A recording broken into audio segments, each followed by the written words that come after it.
प्रेम कहानी। एहसास का रिश्ता। दिल्ली की सर्दियों का महीना था। सर्द हवाओं के बीच सूरज की हल्की गर्माहट दिल को सुकून दे रही थी। आदित्य, जो एक लेखक था, हमेशा अपने लफ्जों में अपनी भावनाओं को जीने वाला इंसान था। उसका दिन किताबों और कहानियों के बीच गुजरता, लेकिन उसकी कहानियां अधूरी थी, जैसे उन्हें एक सजीव किरदार की तलाश हो। एक दिन आदित्य कॉफी शॉप में बैठा अपनी कहानी लिख रहा था। वहीं एक लड़की, निष्ठा, खिड़की के पास बैठी चाय के प्याले के साथ अपने लैपटॉप पर कुछ काम कर रही थी। उसकी नजरें लगातार बदलते मौसम की ओर देख रही थीं, जैसे किसी गहरे एहसास को अपने अंदर समेट रही हो। आदित्य ने महसूस किया कि निष्ठा बार बार बाहर की ओर देखती और कभी कभी अनजाने में मुस्कुरा देती। उसकी मुस्कान में एक गहराई थी जो आदित्य के दिल को छू गई।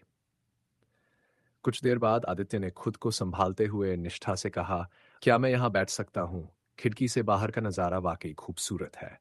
निष्ठा ने मुस्कुराते हुए कहा, बिल्कुल। खूबसूरती सिर्फ बाहर नहीं, यहाँ अंदर भी है, अगर देखने का नजरिया हो। उसके इस जवाब ने आदित्य को और भी आकर्षित कर दिया। बातचीत की शुरुआत हुई और दोनों के बीच एक अनकहा जुड़ाव महसूस हुआ।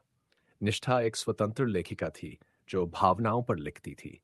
उसकी कहानियों में भी एक अधूरापन था जो आदित्य को अपनी ही कहानियों जैसा लगा। दिन गुजरते गए और उनकी मुलाकातें कॉफी शॉप से बाहर किताबों के गलियारों और सर्दी की धुंध भरी शामों तक फैल गई। आदित्य और निष्ठा ने एक दूसरे के जज्बातों को शब्दों में बांधना शुरू कर दिया।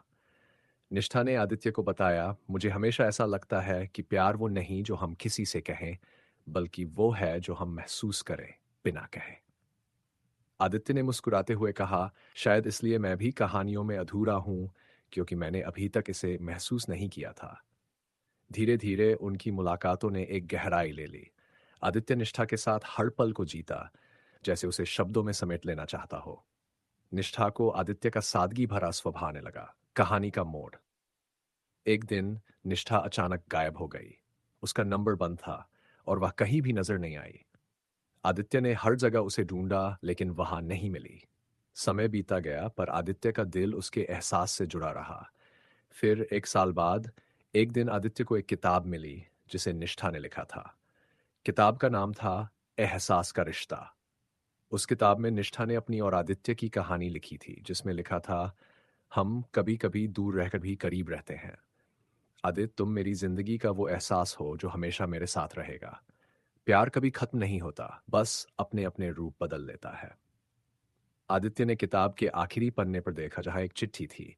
आदित्य, मैं तुम्हारे लफ्जों का हिस्सा बनकर हमेशा तुम्हारे साथ रहूंगी। मेरे जाने की वजहें मेरी अपनी थीं, लेकिन तुम्हारा प्यार मेरी कहानियों का हिस्सा रहेगा हमेशा। आदित्य ने चिट्ठी को सीने से लगाते हुए कहा, निष्ठा, तुम एहसास बनकर हमेशा मेरे साथ हो और यही प्यार का सबसे खूबसूरत रूप है। इस एहसास ने आदित्य को अधूरे से पूरा कर दिया।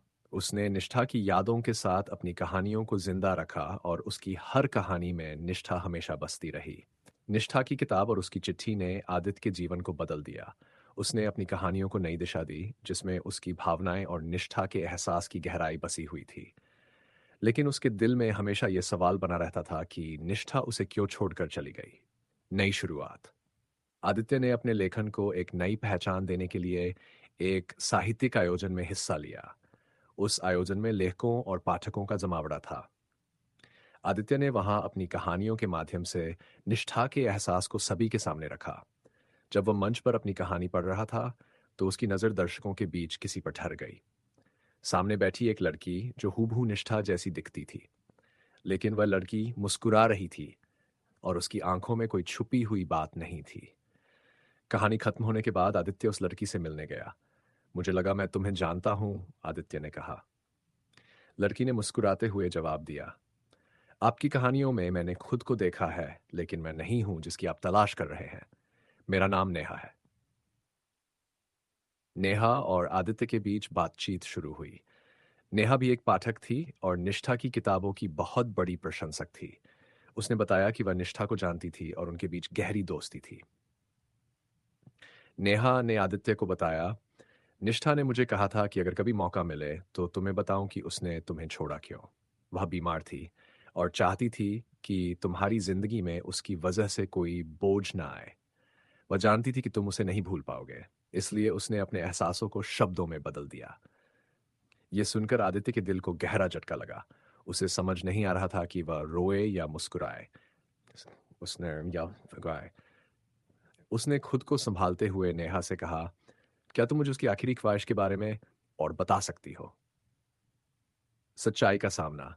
नेहा ने आदित्य को बताया कि निष्ठा ने उसे यह भी कहा था कि वह चाहती है कि आदित्य अपनी जिंदगी में आगे बढ़े, लेकिन उसका प्यार कभी भी खत्म न हो, बल्कि किसी और को उसी गहराई से समझने और अपनाने का माध्यम बने।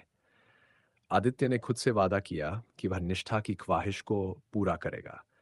उसने नेहा के साथ और मुलाकातें करनी शुरू की। दोनों के बीच दोस्ती गहरी होती गई।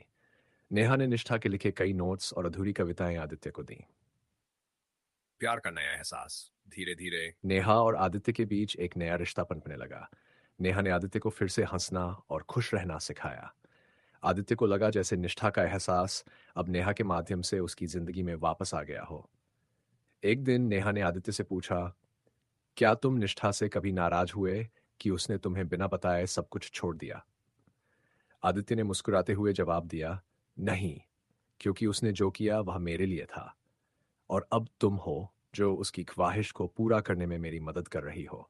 यह प्यार का ही एक रूप है, एक नई शुरुआत। नेहा और आदित्य ने मिलकर निष्ठा की अधूरी कविताओं और कहानियों को एक किताब की शक्ल दी, जिसका नाम रखा एहसास की विरासत। इस किताब को दुनिया भर में सराहा गया।